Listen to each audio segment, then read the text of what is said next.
J'ai eu quand même l'impression, par rapport à ce qu'a dit le petit rapporteur, que la messe était déjà dite, quoi. J'en parlais avec Jean-Michel Maire, il disait que c'était un enterrement de première classe, il y avait un peu ça, quoi, quand même, l'impression de se faire abattre, quoi, mais ça. Ces mots sont peut-être un peu durs, mais c'est vraiment ce que j'ai senti, quoi. Ce 14 février, C8 avait rendez-vous devant le Conseil d'État pour contester la décision de l'Arcom de fermer la chaîne à la fin du mois. Une audience qui s'est tenue en présence des stars de C8 venus exprimer leur soutien. Il faut garder... Ah, mais comment ils vont faire genre, ça va faire beaucoup d'intermittents du spectacle au chômage. Ce que moi j'ai cru comprendre, c'est que l'avocat vraiment de C8 a relevé des points illégaux. Vous pensez qu'ils vont vraiment fermer la chaîne?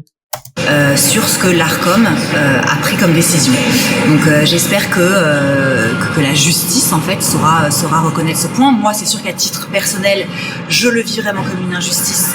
Ah ben c'est sûr, hein, tu auras plus de travail, donc c'est vraiment une injustice pour toi. Ouvert la chaîne Direct 8, donc forcément il y a beaucoup d'émotionnel, mais au-delà de ça, je trouve que c'est vrai que l'opinion du public n'est pas respectée.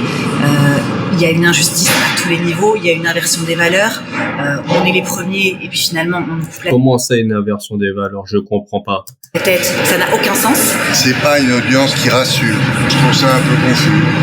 Et je suis pas sûr que ça soit très clair tout cela. Mais bon, ça mérite d'être décanté. Si C8 fermé, ce serait grave pour vous, qu'est-ce que vous... Bah oui, évidemment. Être au chômage, c'est jamais agréable. Ah ben oui, ils seront au chômage, donc c'est très grave, hein. Ils ont exposé les faits, pourquoi, comment, voilà. Les griefs, ils ont exposé un peu tout ça. Et on verra bien. Mais moi, je suis toujours optimiste. Parce que c'est quand même impossible de fermer une chaîne, ça s'est jamais vu. Donc ce serait quand même une grande première. Qu'est-ce qui se passe? Ah oui, c'est un image, c'est ça. Oui.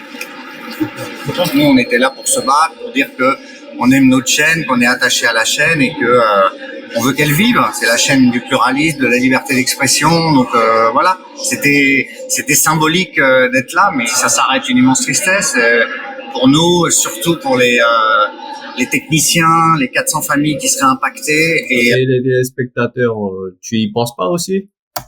pour les 2,5 millions de gens qui regardent tous les soirs, on n'a pas le droit de les priver de ce qu'ils aiment regarder. On peut utiliser la télécommande pour changer si on n'aime pas, mais pourquoi fermer? Ça n'a pas de sens. Le rapporteur public du Conseil d'État a demandé le rejet des recours des chaînes C8 et Énergie 12. Leur sort devrait être connu la semaine du 17 février. Bonjour.